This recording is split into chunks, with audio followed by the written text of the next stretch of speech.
മാന്യ പ്രേക്ഷകർക്ക് എൻ്റെ പ്രണാമം. ഞാൻ എന്നും പറയാറുള്ള ഒരു കാര്യം ഒന്നുകൂടി ആവർത്തിക്കാം. ഞാൻ ഈ പ്രഭാഷണ പരിപാടികളിലേക്ക് പോകുമ്പോൾ ധാരാളം പേര് സംശയം ചോദിക്കുന്നതിൻ്റെ അടിസ്ഥാനത്തിലാണ് ഞാനിതെല്ലാം പറയുന്നത്. ധാരാളം വ്യക്തികൾ അവരുടെ കുടുംബ പ്രശ്നങ്ങൾ പറയാറുണ്ട്, അവരുടെ മക്കളുടെ കാര്യങ്ങൾ പറയാറുണ്ട്. ഈ മണപ്പുള്ളിക്കാവില് ഒരിക്കല് ഞാൻ പോയപ്പോഴത്തേക്ക് ഞാനത് നേരത്തെ സൂചിപ്പിച്ചിട്ടുണ്ട്. ഒരു സ്ത്രീ തലയ്ക്ക് മുണ്ടിട്ടുകൊണ്ട് ഈ പ്രഭാഷണം കേൾക്കാൻ വന്നിരുന്നു. ഫ്രണ്ടിലിരിക്കുകയും ചെയ്തു. എനിക്ക് അത്ഭുതം തോന്നി. എങ്ങനെയാണാവോ മണപ്പുള്ളിക്കാവ് അമ്പലത്തിൽ ഒരു മുസ്ലിം സ്ത്രീ വന്നിങ്ങനെ ഫ്രണ്ടിൽ വന്നിരിക്കുന്നത്? അങ്ങനെ ഒരു സ്ത്രീ ഇതുവരെ ഞാൻ പാലക്കാട് ആയിരക്കണക്കിന് പ്രഭാഷണങ്ങൾ നടത്തിയ സ്ഥലമാണ് പാലക്കാട് ടൗൺ ഉൾപ്പെടെ. ഇങ്ങനെ കണ്ടിട്ടില്ല എന്ന് തോന്നി. ക്ലാസ്സൊക്കെ കഴിഞ്ഞു. വളരെ പ്രഗത്ഭരായിട്ടുള്ള വ്യക്തികൾ ക്ലാസ് കേൾക്കാനുണ്ടായിരുന്നു. ഇറങ്ങി വന്നു. ഈ സ്ത്രീ ഒറ്റയ്ക്ക് ഇങ്ങനെ മാറി നിൽക്കുന്ന കണ്ടു. ഞാൻ അടുത്ത് ചെന്നിട്ട് നിർഭാഗ്യവശാൽ ചോദിച്ചു, മുസ്ലിമാണെന്ന് ധരിച്ച് ക്ലാസ് എടുത്തതൊക്കെ മനസ്സിലായോ? ഈ വിഷയം ഒരുപക്ഷെ നിങ്ങൾക്ക് പുതിയതായിരിക്കുമല്ലേ? ആ സ്ത്രീ പറഞ്ഞു, എനിക്കെല്ലാം മനസ്സിലായി, നല്ലോണം മനസ്സിലായി പറഞ്ഞു. ഒരല്പം ദേഷ്യത്തിൻ്റെ സ്വരത്തിലായിരുന്നു. അപ്പോൾ ഞാൻ പറഞ്ഞു, ഇങ്ങനെ ഒറ്റയ്ക്ക് ഇവിടെ വന്നിരിക്കുന്നതിൽ നിങ്ങളുടെ മതക്കാരെ എതിർക്കില്ലേ ചോദിച്ചു. അവർ പറഞ്ഞു, എന്താ സാറേ, ഞാൻ ഹിന്ദു ആണല്ലോ എന്ന് പറഞ്ഞു. ഓ അതെയോ എന്ന് ഞാൻ അറിയാതെ ചോദിച്ചു. പിന്നീട് ആ കുട്ടി പറഞ്ഞത്, ക്യാൻസർ വന്ന് ക്യാൻസറിൻ്റെ മരുന്ന് കഴിച്ചപ്പോൾ തലമുടി മുഴുവനും പോയപ്പോൾ ആ തലയിൽ മുണ്ടിട്ടതാണത്, അല്ലാതെ മറ്റൊരു മതത്തിലെ കുട്ടി ആയിരുന്നില്ല. ഈ സ്ത്രീ ഇങ്ങനെ തളയ്ക്കുന്നുണ്ട് ദേഷ്യത്തിൽ. അവനെ കൂടുതലും ചോദിക്കാൻ പോയില്ല. എനിക്ക് മനസ്സിലായി, മകനോ മകൾക്കോ എന്തോ ലവ് ജിഹാദ് പറ്റിയിട്ടുണ്ട്, അതുകൊണ്ടായി തളയ്ക്കുന്നേ. അവനവൻ്റെ വീട്ടുകാർക്കും മകനും മകളും ഒക്കെ ലവ് ജിഹാദും മറ്റ് പ്രേമങ്ങളും ഒക്കെ വരുമ്പോൾ അച്ഛനും അമ്മയ്ക്കും എളുപ്പ വഴി ഹിന്ദു ധർമ്മത്തെ അവഹേളിക്കുക. ഹിന്ദു ധർമ്മത്തെ അവഹേളിക്കുക. ക്രിസ്ത്യാനികൾ അങ്ങനെയൊക്കെ ചെയ്യുന്നുണ്ട്, മുസ്ലിങ്ങൾ അങ്ങനെയൊക്കെ ചെയ്യുന്നുണ്ട്, ഹിന്ദുക്കൾ എന്ത് ചെയ്യുന്നുണ്ട് എന്നും പറഞ്ഞ് കുറേ ചോദ്യങ്ങളാണ് പതിവ്.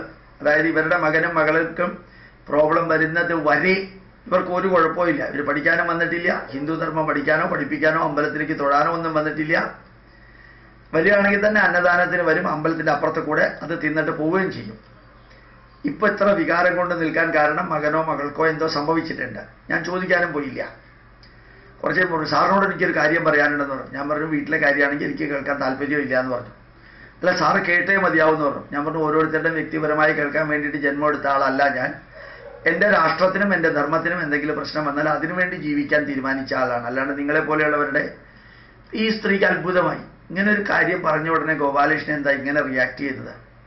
ഞാൻ തിരിച്ചൊരു ചോദ്യം ചോദിച്ചു, മകൻ എന്തോ പറ്റിയിട്ടുണ്ടല്ലേ, അല്ലെങ്കിൽ മകൾക്ക് എന്തോ പറ്റിയിട്ടുണ്ടല്ലേ? ഇനി ആ പറ്റിയതെല്ലാത്തിനും കാരണം ഹിന്ദു ധർമ്മം പ്രചരിപ്പിക്കുന്നവരാണ്, ഹിന്ദുക്കളാണെന്ന് വരുത്തി തീർക്കാനാണ് എൻ്റെ അടുത്ത് ചോദ്യം ചോദിച്ചു വരുന്നത് അല്ലേ? പെട്ടെന്ന് ആ കുട്ടി തണുത്തു.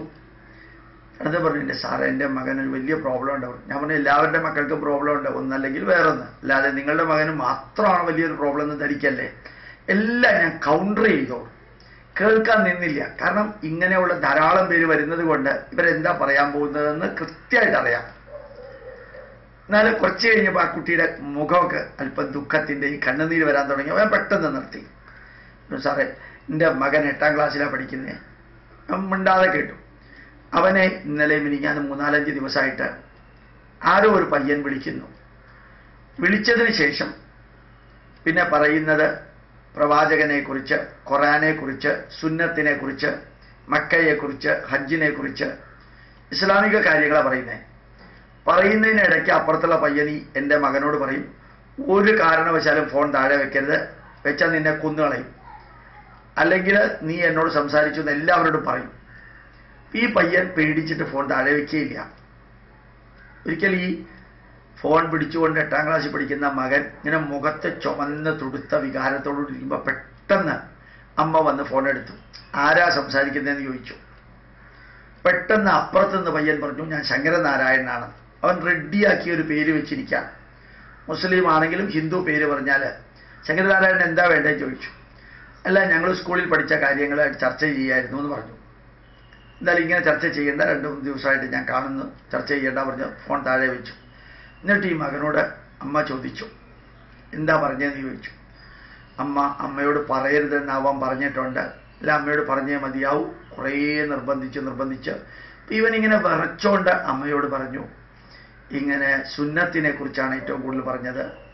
പിന്നെ ലവ് ജിഹാദിനെ കുറിച്ച്, ലവ് ജിഹാദ് എന്ന് പറഞ്ഞാൽ ഇല്ല, ഹിന്ദുക്കൾ സന്തോഷത്തോടുകൂടി ഇസ്ലാം മതം സ്വീകരിക്കുന്നതിനെ RSSകാരും BJPക്കാരുമാണ് ലവ് ജിഹാദ് എന്ന് പറഞ്ഞ് തെറ്റിദ്ധരിപ്പിക്കുന്നത്.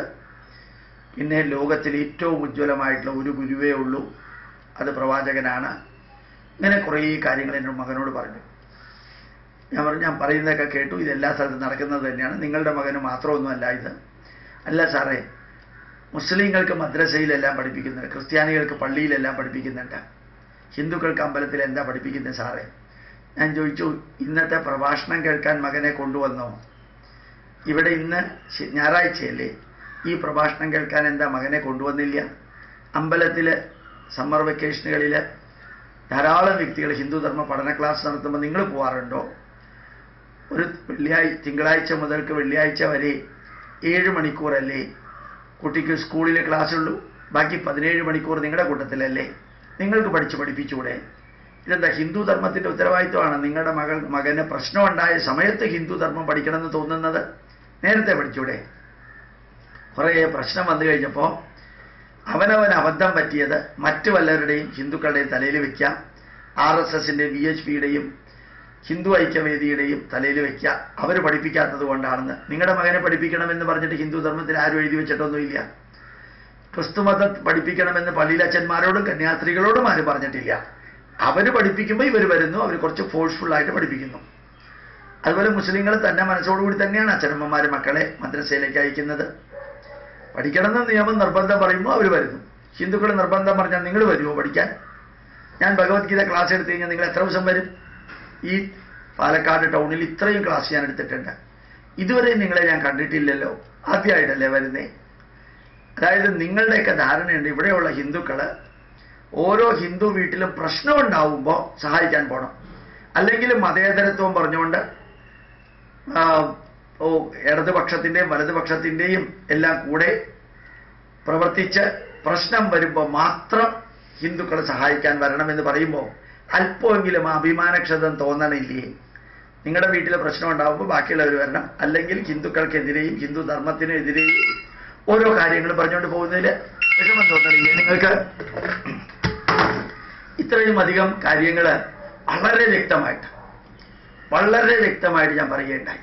ഇതെല്ലാം പറഞ്ഞു കഴിഞ്ഞപ്പോൾ കുറേ പേര് ചുറ്റും കൂടിയിരുന്നു മണപ്പള്ളിക്കാവില്ല. അവരതെല്ലാം കേട്ട് ശരിയാണെന്ന് പറഞ്ഞു പോവാ ചെയ്യുന്നത്. അവർ ശരിയാണെന്ന് പറഞ്ഞത് മനസ്സിലാക്കിയിട്ട് പറഞ്ഞതാണ്. ഞാൻ നിങ്ങളോടും പറയാൻ ആഗ്രഹിക്കുന്നു, നിങ്ങളുടെ മക്കൾക്ക് പ്രശ്നം വരുമ്പോഴും നിങ്ങളുടെ വീട്ടിൽ പ്രശ്നം വരുമ്പോഴും ഒക്കെയാണ് നിങ്ങൾ ഹിന്ദു മതം പഠിപ്പിക്കണം, പുരാണങ്ങൾ പഠിപ്പിക്കണം, നമ്മുടെ ഗ്രന്ഥങ്ങൾ പഠിപ്പിക്കണം എന്നൊക്കെ നിങ്ങൾക്ക് തോന്നുന്നത് നിങ്ങളുടെ വീട്ടിൽ പ്രശ്നം വരുമ്പോഴാണ്. അത് കഴിഞ്ഞിട്ട് ഒരു ചളിപ്പുമില്ലാതെ നമ്മുടെ അമ്പലക്കാരെയും സംഘടനകളെയും എല്ലാം വിമർശിക്കുകയും ചെയ്യും. അവനവന് പറ്റിയ അബദ്ധം മറ്റുള്ളവന്റെ തലയിൽ വയ്ക്കാൻ. ഏതായാലും ക്രിസ്ത്യാനികൾ എന്ത് ചെയ്യുന്നു, മുസ്ലിങ്ങൾ എന്ത് ചെയ്യുന്നു എന്നുള്ളത് ഇവാലുവേറ്റ് ചെയ്യാനുള്ള ഉത്തരവാദിത്വം നിങ്ങളെയും ആരും ഏൽപ്പിച്ചിട്ടില്ല, എന്നെയും ആരും ഏൽപ്പിച്ചിട്ടില്ല. നിങ്ങളുടെ മക്കൾക്ക് നിങ്ങളുടെ വീട്ടുകാർക്കും എന്തെങ്കിലുമൊക്കെ സംഭവിക്കുമ്പോൾ പിന്നെ വേറെ ആരെങ്കിലും വിമർശിക്കാനായിട്ട് ഇറങ്ങല്ലേ. പഠിപ്പിക്കുക, സാധിക്കുമെങ്കിൽ നല്ല രീതിയിൽ അത് പ്രചരിപ്പിക്കാം. നമ്മുടേതായിട്ടുള്ള ധർമ്മം പഠിച്ച് അവനവന് പ്രശ്നമുണ്ടാവുമ്പോൾ മാത്രം കിടന്ന് ഒച്ചയെടുത്തുകൊണ്ട് പ്രയോജനമില്ല എന്ന് വളരെ വ്യക്തമായിട്ട് നമ്മുടെ പൈതൃകത്തെക്കുറിച്ചുള്ള കാര്യങ്ങൾ പറഞ്ഞു കൊടുത്ത് ആ കുട്ടി വന്നു. അതിൻ്റെ ദേഷ്യമൊന്നും തീർന്നിരുന്നില്ല, ഭയങ്കര ദേഷ്യമായിരുന്നു അതിന്. അപ്പോൾ നമ്മളുടെ കാര്യങ്ങൾ സത്യസന്ധമായിട്ട് പറയാനും അത് പഠിച്ച് ഇനിയൊരു 100 ജന്മമുണ്ടെങ്കിൽ ഹിന്ദുവായി തന്നെ ജനിച്ച് ജീവിച്ച് മരിക്കണം എന്ന് പറയാനും നമ്മളുടെ ധർമ്മത്തിൽ നിന്ന് വിട്ടുപോയവരെ തിരിച്ചു കൊണ്ടുവരാനും അതൊരു മഹായജ്ഞം മാതിരി തന്നെ ഏറ്റെടുത്ത് ചെയ്യണം. അങ്ങനെ ചെയ്യുമ്പോഴാണ് യഥാർത്ഥത്തിൽ നമ്മൾക്ക് എന്ത് പ്രശ്നം വരുമ്പോഴും കൂടെ ഇവരൊക്കെ ഉണ്ടാവുന്നത്. അല്ലാതെ എൻ്റെ കാര്യത്തിന് മാത്രം നിങ്ങൾ ഉണ്ടാവണം, നിങ്ങളുടെ കാര്യത്തിന് ഞാൻ ഉണ്ടാവില്ല എന്നും പറഞ്ഞ് നടക്കുമ്പോഴാണ് പലപ്പോഴും പ്രശ്നം ഉണ്ടാവുന്നത് എന്ന് പറഞ്ഞു. ഞാൻ നിങ്ങളോടും അത് പറയുന്നു. പ്രണാമം, നമസ്കാരം.